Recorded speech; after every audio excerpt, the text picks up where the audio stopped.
So hello and welcome to tonight's town hall meeting. I'm Valerie Abrahamian with Advocates for Angels. And tonight we're going to be continuing the conversation about distance learning plans and what parents can expect to receive in their distant learning plans and what's happening across the nation, what's happening here in California. And hopefully some other parents are going to pop on as we're talking, and we're going to be able to hear from some parents what's happening specifically with their individual child's IEP. And so I can answer some questions regarding those situations, but it all fits right into what's happening with the COVID-19 pandemic, school districts and schools being closed down. And what does a distance learning plan mean? And what can parents expect? And what can parents do to protect themselves and to set their child up for the best IEP possible when you come back to school? And if the school district will be required or obligated to owe you services, to owe you any kind of compensatory education or academic instruction, or did they provide you the proper distance learning support while schools were closed? So that's the big question, right? Because everybody's doing something different right now, and it's all very convoluted, and there's no strict guidelines in place, and that's why there's so many problems right now. So the first thing I want to tell parents is the most recent developments is, of course, I sent out I did a Facebook Live last Sunday where I was talking about that Secretary DeVos was about to make the waiver decision. And then early Monday morning, she made that decision, and thank God she didn't enact the waivers. So that was an amazing development. Very, very happy. I sat there at 4 o'clock in the morning and read it and cried because I was so happy because I really thought she was going to do it. I really did. And it would have been devastating for us as parents and for our children for them to waive IDEA law. It would have been unprecedented. It's never happened before that they don't just waive laws. So I'm so happy that she did the right thing. She didn't waive the laws. So what does that mean for us now? It means IDEA remains in effect. So you can expect, parents, that your child's IEP is in effect. And that's what you should be receiving, is your child's IEP. Now, is it going to look the same? No, because it's going to be virtual. It's going to be online. It's a different service delivery model, right? But they're still required to implement your child's IEP. So I'm just going to read you just a little bit and then talk about it, because I like to give you guys the real law from attorneys, from COPA, from the Congress, from this Special Education, Department of Education nationally. And so you're very informed, because when you're an informed, empowered parent, then you're a good advocate for your child. So the federal government has not waived the federal requirements under IDEA at this time.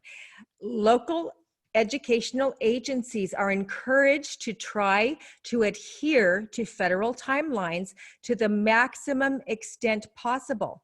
So federal special education law says maximum extent possible, guys. They are to try to implement it to the maximal. It doesn't say minimum extent possible, try and do it. It says to the maximum extent possible, including using remote technology to meet the needs of your child.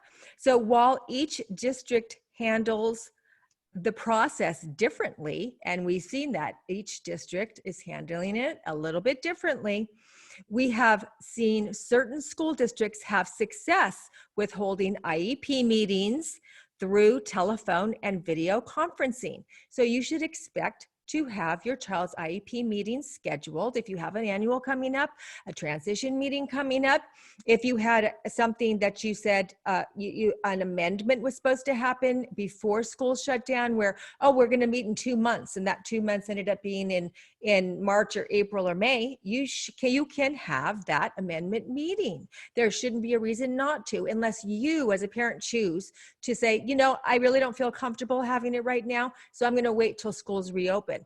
But you have the right to say, I want to have that meeting. Okay. So the California Department of Education, now for parents who are in other states, your Department of Education might be a little different, but for the California Department of Education, they have encouraged local educational agencies and school districts, county offices of education, and charter schools to work collaboratively with families, teachers, providers, non-public schools, and non-public agencies to continue to meet your child's special education services and support to the maximum extent possible. Again, services and support in your child's IEP or 504 plan that can be effectively rendered under a distance learning model should continue to be provided by your local school at this time. So like I said, they're saying everybody needs to try to implement it to the maximum extent possible under some kind of distance learning model, okay? So local education agencies must also plan for appropriate modifications and accommodations to account for the change from a traditional classroom to a virtual modality. So you guys, on your IEP, whatever modifications and accommodations that you might have, they should be trying to implement those virtually. And they should be accommodating how they're going to be delivering it to you, how in whatever way possible that they can figure out, innovatively figure out, so they can get you your child's IEP program. These services must be appropriately tailored to the needs of your child. That means individual, you guys. That means your individualized education plan. That doesn't mean that, you know, I've seen these just form distance learning plans where they send it out to every kid on their caseload. So it's, okay, for language arts, here's the assignments, and do A, B, and C, and turn it in by Friday. For math, do this and that, do this and that. And they send it out to everybody. That's not individualized. That's not working on your goals and objectives or implementing your accommodations and modifications. So they need to still remain individualized, okay, according to your child's IEP. These services must be, okay, I said that. If your school cannot provide certain educational supports and services, your local education agency should consider alternative delivery options, including the virtual delivery platforms, in-home service delivery, or other appropriate locations to deliver necessary services.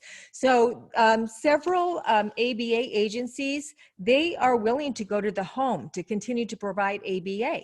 So if the parent's comfortable with an ABA service provider, a behavioralist, or sometimes some occupational therapists are coming to the home, it just depends. If you as a parent are comfortable having someone come into your home, you can accept that. If you're not comfortable with that, say, no, thank you. I'm not cool with that. I'd rather do it virtually, you know, and whatever platform is chosen.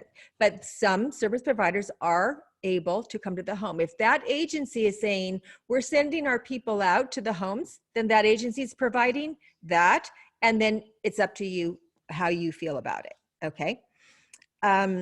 However, please keep in mind that these alternative delivery models should comply with social distancing guidelines from the federal, state, and local health official guidance in order to protect the health and safety of all of us, students and teachers and providers. So of course, we follow the health guidelines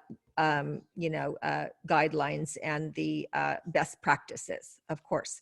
So, so you should be receiving your distance learning plan from all your teachers and all of your service providers. So each one of them, if your kid is in middle school or high school, you should be getting a distance learning plan from every single teacher that your child has. If you have related services, you should be getting a distance learning plan from each related service, occupational therapy, speech therapy, ABA, whatever it may be. They should have their individual service plan to you to show, Mom, this is how I'm going to deliver your child's services, your child's goals, your child's accommodations and modifications, the academic instruction, whatever it may be, depending on the educator or the service provider. And it should be clearly delineated, and it should be, again, individualized, not just a form letter that they've sent out to every one of their kids, okay? Which I hear is happening, mostly happening, okay? It's been like that. So, so all those related services, now when we talk about, you know, how can you really provide occupational therapy virtually? Because, you know, that's not going to be, you know, really feasible. Or say adaptive physical education, that's not going to happen, right? Or physical therapy, that's not going to happen. But they're still going to be able to contact you, Mom, and say, hey, you can do this occupational therapy movement or exercise or deep breathing or whatever it might be with your child, or support them with how they can complete their academic instruction, because that's what most of those service providers do. They're to support your child to be successful academically. So they can still give you additional input, suggestions, or answer questions you may have in terms of their particular discipline that they provide. They should still be, you know, working with you, communicating with you, and answering any questions that you may have.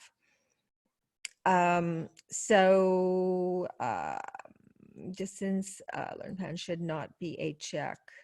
Yeah, so they shouldn't be a check-in. So I've been hearing from a lot of parents that they're saying, well, no, they sent me a big list of links and websites and places to go, a big list, but that's all they sent me. And then they sent me an email and asked, how am I doing, and just checked in.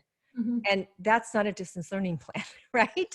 That checking in with the parent every once or 2 weeks to see how you're doing, that's not virtual schooling, okay? That's not individualized education. That's not implementing your IEP, okay? And I'm gonna give you tips on what to do if that's happening to you. So the problem is there's a discrepancy between voluntary and to the maximum extent possible, right? So I'm sure many of you have heard, well, they told me that it was voluntary. So they told me they didn't have to do it. It's not required. But then yet, what did I just read you from the Federal Department of Special Education? They said to the maximum extent possible, implement the IEP. Those are two exact opposite discrepancies, right? So that's the problem, is that they're saying implement the IEP, but then they're also saying it's voluntary to the teachers. And then the teachers are saying, my union tells me I don't have to do it. I'm not required either. So teachers that are choosing not to do it aren't doing it at all. And then other teachers are doing it very well. Because I've talked to parents that have said, my kids online, you know, several times a day receiving instruction from their teacher, and they're doing a great job. And I'm like, wow, that's awesome. And then another parent will tell me, I haven't seen my teacher once. They've never taught my kid anything. They sent me a big list and that's all I've heard from them. So it's like both ends of the spectrum as the stories, and this is across the nation. This is from not only school to school, district to district, but it could be one teacher in a school and the next teacher next door is doing the exact opposite. So it's up to each teacher's discretion how that's being provided, okay? But the parents who are going to be able to have recourse when school starts again are the parents who track their child's performance. So the parents who have been carefully tracking performance during the period of distance learning should have a significant voice in setting the present levels of performance when your child gets back. So this is the biggest tip of this night, you guys. When we go back to school and you have your first IEP meeting, the first thing you guys need to do is say, I am requesting a academic achievement test. academic achievement test. Now, this is a component of a test that's within your psychological assessment. So when they do a psychoeducational assessment every 3 years, a component of that assessment is called an academic achievement assessment or test. And it's things like the GORT is one of them. And there's several others, but I can't think of them right now. I didn't write it down. But if you look up the GORT, you'll see, then they'll say, and there's this and then that, and there's this and that, and they'll say, give the top ones that they give.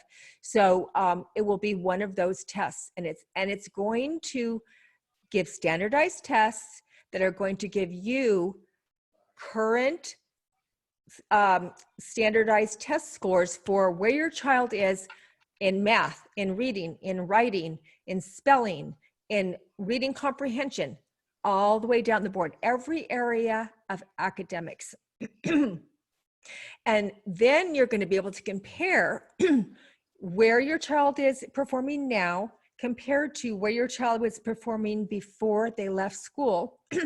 And if there's a regression within that period of time, that means the district is liable to that regression. Okay, because if the schools hadn't closed, your child would not have regressed. They would have been continuing on the trajectory of progress that they were before schools closed. So that regression would be that gap of time for how much your child regressed is what they're going to have to make up to you, either in increased services, in writing additional goals, or possibly compensatory education or compensatory services. But this is only going to happen, parents, if you do a good job with tracking your child's performance during the time that we're on homeschooling, that we're on virtual learning, just virtual distance learning plans, right? So what do I mean by tracking? What does that mean? So that means that you are going to be you're going to act like you're a data collection, ABA data collection person, you know, a behavioralist where you're taking data collection. So every day you're going to write down everything your child did that day. My child worked on math for a half hour. They did this assignment. They had to take 3 10-minute breaks. They didn't stay on task very well. I had to redirect them 5 times. They had a meltdown. They had a tantrum for a half hour. Whatever it might be, you're going to take data collection on your child's that day, what they did in terms of their distance learning plan. That's going to give very good evidence, very good information when you go back to school to say, here's how successful or not successful my child's distance learning plan was. You're also going to document how many times you talked to your teacher or service provider, okay? Because that's going to give a lot of information too. Oh, my teacher checked in with me 2 times to say, hi, how you doing? Or my teacher provided 4 times a week a lesson on the computer 3 times, you know, an hour for 4 times a week or whatever it might be. That's what you're going to say. So you're going to track what you received, how much connection you had with your teachers and service providers, and every day what your child did that day, including behaviors. And if they completed work, if they didn't, just like a diary almost, like you're taking a diary, a journal on exactly what went on with your child that day. That's going to set you up for success for when you come back. And also when they look at the child's present levels of performance after you get those test scores in and compare them to where they were before. And it's also information you can say, well, my child never used to, have to, escalate in behavior when they did math, but when they were home, they escalated in behavior every time they did math, but there was never that before. That's a change in their behavior. So you're going to get a lot of good information that looks different than when they were in school. You might even find areas where you feel, hey, a goal should be written in this area because they're really far behind. And if you go look at your IEP and there's nothing that's addressing that area of deficit that you see or you discovered at home.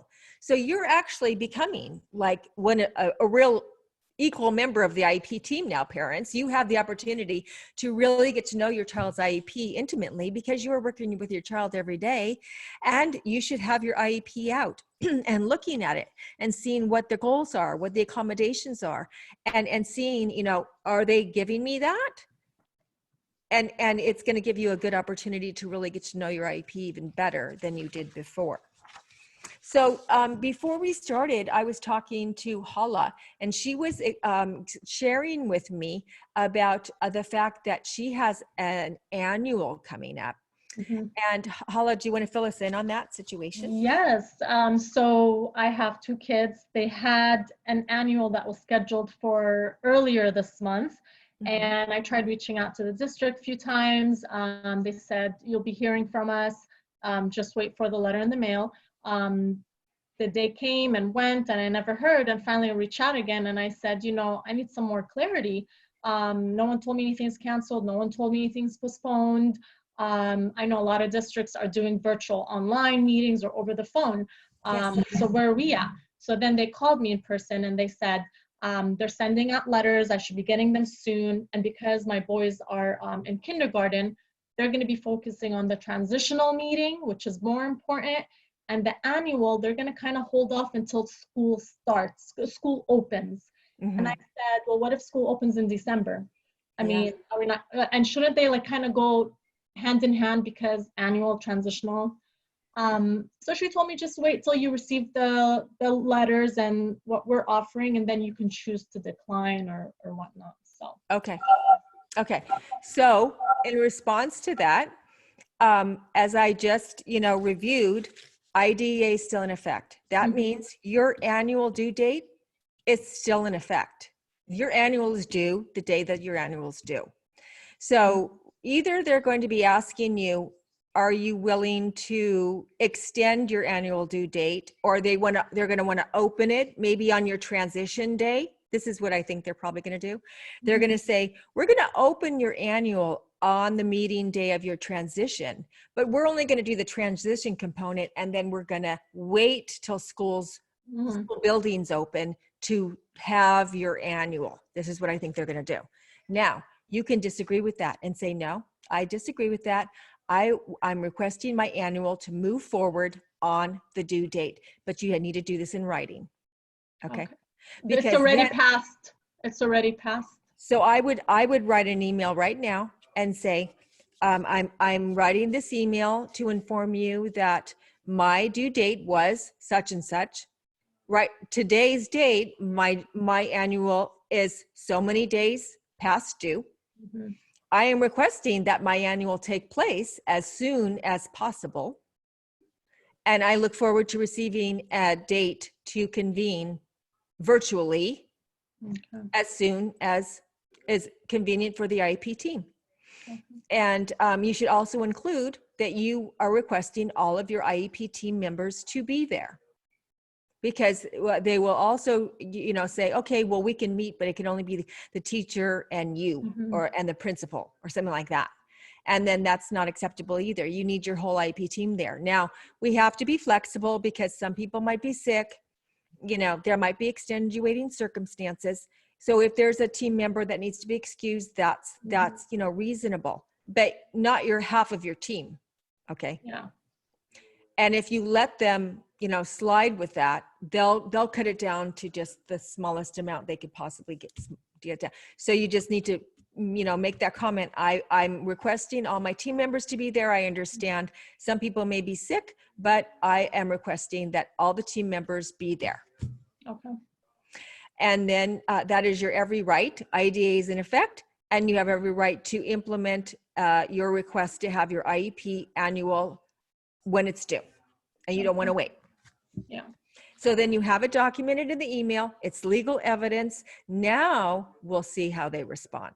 Because see, what they're doing is they're just kind of telling you, this is what we're going to do. But, and if you don't respond in writing, then they'll go ahead and do their agenda. So you have to respond, no, this is my request. This is my agenda, and it's in writing. And then when you come back with your legal rights in writing, most likely they're gonna do it. But as many parents as they can get rid of and say, we're not going to do, if 70% of parents in that district say, okay, I'll wait, then they've only got 30% of IEPs to do virtually, right? Yeah. That's what they want to do because, they have hundreds and hundreds and hundreds and hundreds. I mean, I think there's more than 7,000 kids in your Wow. district on IEP. So they're trying to cut it down. Now, of course, they're not all in April and May, but believe me, more than half. Wow. I don't know why they always wait till the end of the school year to have annuals, but that's the way to do it. So Okay. that's what they're doing. That's what they're doing. So you just be the squeaky wheel and say, no, I'm sorry. I'm going to be one of those that wants their meeting virtually, which is your every right to do, and any parent's right. Now, some parents might not want to do that. Like if a parent's happy and they have a good IEP and it wouldn't make any difference whether they had it now or whether they waited, then those parents, hey, it's cool. Then say, yeah, I'm good with that. I don't need to have my meeting right now. But for parents that aren't and say, no, I'm looking forward to this meeting, I need to have it before school starts, before school buildings open, you have every right to have that virtually. Yeah, I've been waiting for it. Yeah. And it's gone. And you have a lot of things to talk about before kindergarten, right? Oh, yeah. Yeah. Oh, yeah. Oh, no, we are in kindergarten. Or before first grade. First, yeah. Yeah, before first grade, because first grade looks very different than kindergarten. Which is another topic I want to request retaining, but that's another topic. Yeah. So you might even add that. I'm trying to think what the best thing to do. Well, my recommendation that I always give in my ultimate IEP course to parents that take from me is that I also always recommend to develop what's called a parent agenda. So you know how when you go to a meeting and they hand you their agenda? Yeah. So when you go, you give them your agenda. So your agenda, one of your agenda items would be, I'm requesting that my children be retained. Okay. And then you can write in there why, your reasons why. So then it's all documented. Because if when you verbally say it in the meeting, they don't write that down, what your reasons. They'll just say parent requested retention with no reason substantiating it. And then they'll take it back to the higher ups and they'll say, no, we don't do that. And then they'll come back and say, I'm sorry, it was denied. So if you put it in your parent agenda and write your reasons why, which may be very valid reasons and make all the sense in the world, it's legally documented and it's there. Okay. So that should be for every IEP meeting you do. And then there's probably other issues. And I'm also requesting this for first grade or kindergarten or whatever your requests are, and then it's all in your agenda. You should submit that agenda before the meeting. Okay. Because sometimes what they'll do is if you don't give them anything you want addressed at the meeting, if you don't give it to them prior to the meeting, they might say, I'm sorry, we can't look at that. We didn't get it prior to the meeting.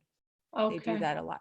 Okay. So if you email it to your program specialist prior to the meeting, then you have every right to review what you submitted at the meeting.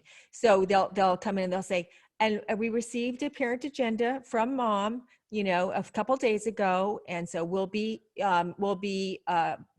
combining her parent agenda with our agenda as we move through the meeting. And that's what they'll do. Okay. So documentation is always key. If you do things verbally, it's not going to get you anywhere. Everything always has to be written either in an email or in your parent agenda. And then it's going to be legal evidence and it's going to create a paper trail of what your concerns and requests are. Okay.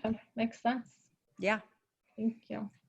Sure. So does anybody else have any input, any questions, anything you want to share about your experiences that's happening with your distance learning plan? Do we have anyone from different states other than California? We want to hear from other moms of what's happening with your kiddos. Linda, do you want to say anything? Let's see. So I had an IEP meeting. It was virtual, and I thought it actually went pretty well. The connection wasn't bad. I mean, I can hear and I could see, and he had his home teacher on there. He had his reading teacher, his math teacher, he had the school principal, and he had the RSP teacher. Good. So we talked about accommodations for the coming year. Mm-hmm. We have a little back and forth going on just because when they wanted to jot it down based on the accommodations, they wanted to put down as per teacher request. Let me see if I can find it somewhere.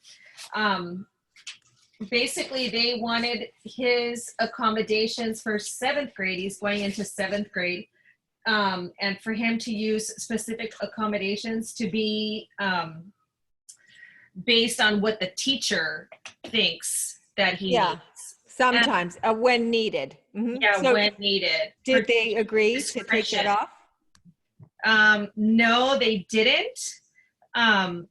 They still have it on there as teacher discretion. For instance, they have an accommodation of use of student-generated 4x6 note cards for test per teacher specification. So that's one term that they used. And then another term that they used is extra time up to 1 class period per teacher discretion, which I don't think is It's very against the fair. law to put that. The So California State Board of Education says that that's not allowed. They can't do that. yeah, so I didn't agree to that, and I told her I wouldn't sign unless that was changed. And she came back to me just saying that she changed the wording regarding the typing for written assignments, and she was going to put if accessible, due to the fact that some classes may have access to computers. That's her theory of why she would change that. So I just For which accommodation? for the accommodation in regards to the note cards. The note cards are online, are on a computer? Yeah, which made no sense. I guess maybe that they can use computer for during the test. It didn't What make are any note sense cards? to me. I'm sorry? What are note cards? Note cards are index cards. But that's not Basically, on a computer. I know. So That kind makes of no like sense. back- It's this, right? A note card, right? Like this. yeah, exactly. Okay, that makes absolutely no sense whatsoever. Yeah. So, and then also I had requested accommodations, different accommodations for written assignments. And Uh-huh. she came back telling me that his typing assignments and having the access to technology is usually meant for students with fine motor skills and or use of assisted technology. If you have a concern in those areas, a referral would need to be put in with documentation of need across school settings based on the reports. Accommodations cannot be recommended. Please let me know if you have further. So anyway, she's telling What me was that your I need, accommodation you asked for again? it was for use of technology. So for instance, if Oh. he could use his cell phone, like my other son has an accommodation to where he's not very good at writing things in his agenda when Yeah. he's at school. Yeah, So he uses his cell phone to snap take a picture. shot, yes, of the board. Yeah. Or, So or did you make it assignment. clear that's what you were asking for? You weren't asking for a laptop to be used or something like that? It was to use his, Use a cell phone, yes. And what the vice principal had told me is that it's under the teacher's discretion that they have to do it that way, because the teacher knows best of what he could use in the classroom or not, and that the teacher would have to agree for him to use accommodations like that. that's not. Yeah, Well, within the IP, it's not up to a teacher's discretion. So that's why they're trying to say they're not going to put it in at all. And they're trying to get you to say you have to have a assistive technology assessment to be able to have your son take a picture of something that he can't write exactly. fast enough, which is insane and ridiculous. Yeah. So they're just giving you the runaround. Yeah, they're just giving me the runaround basically. And Yeah. I kind of know what to expect with the junior high because I have a junior hire already. So I know, he has his accommodations. So now I have the 6th grader that's been transitioning to junior high. And they're telling me what the junior high is going to expect or Yeah. accept. So it's kind of like a joke because So wasn't there anything like that in the assessment recommendations that he needs those accommodations? yes, the RSP teacher had requested it and said that he should be able to do that. But If the RSP teacher requested it, why are they saying no? but he's saying, I don't believe that that's the way the junior high works. And that's what we can do in junior high, that we can do it here in elementary school, but the junior high is totally different and they have different ways of handling the accommodations. But then they have to come up with another way that's going to meet the same need if they want to change it. They can't just say, oh, you have to ask him for an assessment for that. That's ridiculous. They have to come up with another way for him to be able to get that. So then say, okay, then is the teacher going to write it down for me and give it to my child? Or, you know, take a Xerox a copy of some other kid writing it down and my kid gets a copy of that. They have to come up with another way if they're not going to let him use his phone to take a picture. Yes, Saying that you have to get an assessment, assistive technology assessment is insane. And that you're not asking for assistive technology. You're asking, it's an accommodation to use his phone because he has issues with writing fast enough or copying from the board or whatever it may be. And many times how they remedy is they just have either the teacher gives them a copy or they take a copy of another student's work. Mm-hmm. Or however they figure it out, but they have to figure it out. They can't just tell you. I just can't believe they said that accommodation cannot be used for him, that he has to have. No, I've never heard of such a thing. Fine motor skills, OT, to be able to use that assisted technology. Yeah. But like I said, I told her I know what's best for my son and how he's going to learn and how he's going to progress. Yeah. So again, I'm sure they didn't write any of that down, your side of the request and the reasons why. So again, you should document and say, these are the things that I'm disagreeing with and this is why. So it's clearly delineated what you're disagreeing with, because they probably didn't take good notes why you're asking for that and why you're disagreeing. Because it has to be documented or they're just going to keep saying no. Right? Yes, you're right. Mm-hmm. So I would respond to them with that you don't want to sign the IP until these two things are resolved. You know, number one, this, and this is why. Number two, and this is why I'm asking for it. And what I said, if they don't like the phone thing, then they got to come up with something else. And you're not asking for an assistive technology assessment because being able to use your phone doesn't have to be approved through an assistive technology assessment. Yeah, you're not asking for assistive technology. Assistive technology is when a child needs to use a device at school. You're asking for an iPad.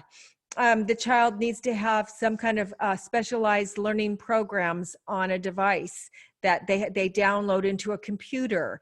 A child needs a communication device on a laptop, a device. You know, it has nothing to do with this kind of a simple accommodation of, and when they get into junior high and high school, this is a form of independence. Okay. This is lots of people. How many people we all adults pull out our phones and take pictures, right? We do it all the time. I do it all the this time. Is a life skill. It's a life skill. It's ridiculous that they're telling me that. Yeah, I do it when there's slides on the board and yes. I can't write it down that fast because Absolutely. there's too much to jot down, and I'll just snap it on my phone. So what I'd also do is I'd also go back into your psychological assessment, and there should be something in there, like with vision or with hand motor coordination, hand motor coordination. He has difficulty taking notes, something like that, and find something in there that substantiates your request. And say, in the psych assessment, it clearly states blah, blah, blah, blah, blah, blah, which supports my request to be able to take a picture.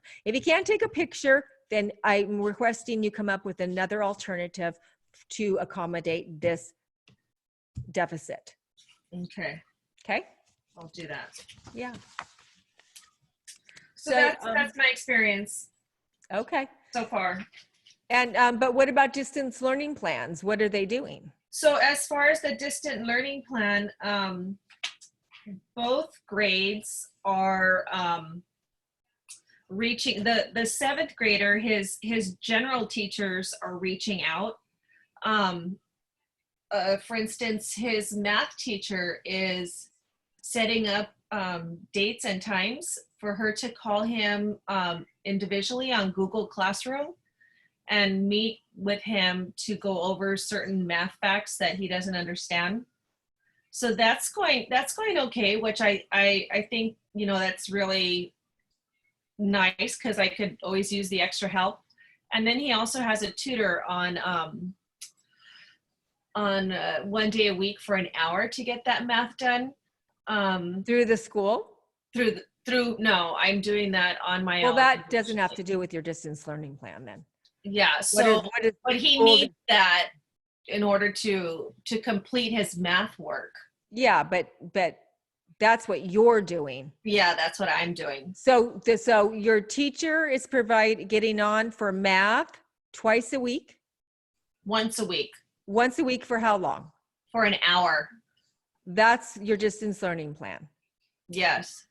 Well, that's falls way short of what I just talked about, right? Yes, exactly. Mm-hmm. Yes, and I have not heard from his world cultures teacher other than getting emails stating that, you know, okay, this is due tomorrow or this is due today. But he hasn't reached out at all. English Nothing. language arts is, it's a nightmare. I mean, there's so many pages that are assigned daily and videos that he has to watch, and it's probably about a good hour to 3 hours on average that he needs to watch videos and then write a paragraph about what it is that he just saw. And then he also has to keep a journal and write something based on current events. That's a weekly project. So he just has a lot of work. He doesn't have accommodations in those as far as lessening his workload. He has accommodations in math to where he does every other answer, which is nice, but he's at the point where he's trying to tackle every question and just so he can get it. But you know, the workload is a lot, and he gets really frustrated, and he's not a morning person, so he's up late and he's up late at night, you know, still doing work because he can't sleep. So I would absolutely recommend you follow through with those recommendations I gave on the documentation, Okay.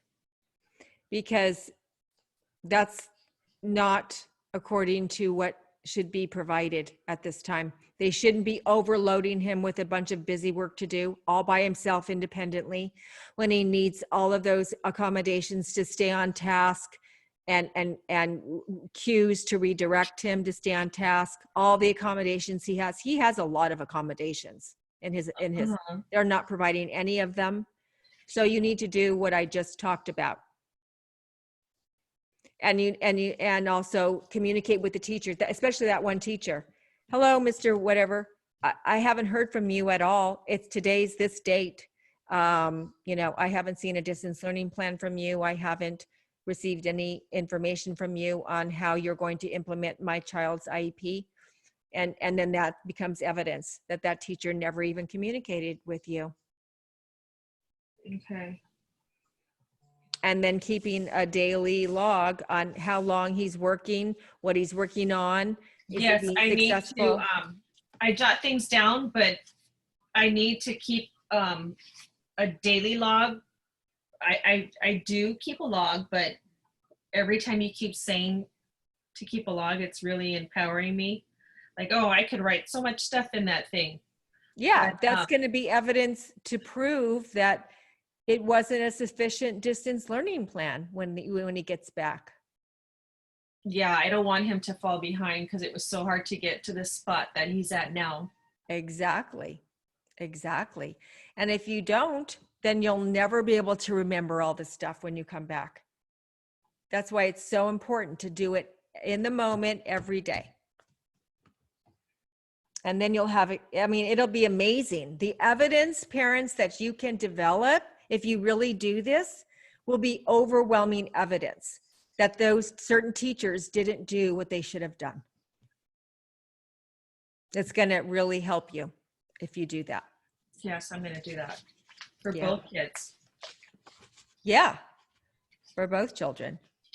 Because it's like I said, it's going to be interesting to see how it all pans out. But what we know now, what we do know is IDEA has not been waived. It is in effect. And that means your IEP should be being implemented now because they've had enough time. They trained all the teachers on how to use the computers, technology. The Congress gave the districts millions and millions of dollars for teacher training in technology, meaning they train the teachers on how to provide distance learning plans, how to get on Google Classrooms, how to get on Zoom, how to do classes on Zoom, how to do small groups, the whole shebang. And teachers are saying, I'm not going to do it. So it's been time, they've had the grace period so that they can get it all together, get the teachers trained and get things going. Now this last week, it should have been underway. And for many, many, many hundreds of thousands of kids across the nation, it's not underway. So, hopefully it will get better next week, but just so you guys know, this is what it should be happening and what to expect should be happening. Okay, because I have a feeling it's going to stay this way with certain teachers for the whole time. And if you want to have, be ready to go when they get back. Okay, say how upset you're going to be if you get back and your kid regressed, a half of a year or a year in math because they didn't get any kind of education for, what if we end up, okay, how many months is it going to be? February, March, April, May, that's 3. And then who knows if we're going to come back. So at least 3 months. We don't know if we're going to come back in the fall. So 3 months, that's a quarter of the year. And our kids regress, a typical developing child, it would just be 3 months of regression. If at all, a lot of typical kids are going to not regress at all. They'll just plateau and stay the same. They won't progress, but they'll stay the same. Our kids are definitely going to regress. And sometimes they regress more than the 3 months. But you're going to be able to determine when you have the academic testing taken, and then you can determine the present levels compared to the present levels they had before they left. And what that gap is what they owe you. Okay. Does anybody else have anything you want to add? No? Okay, guys. Well, I have one more announcement before we end.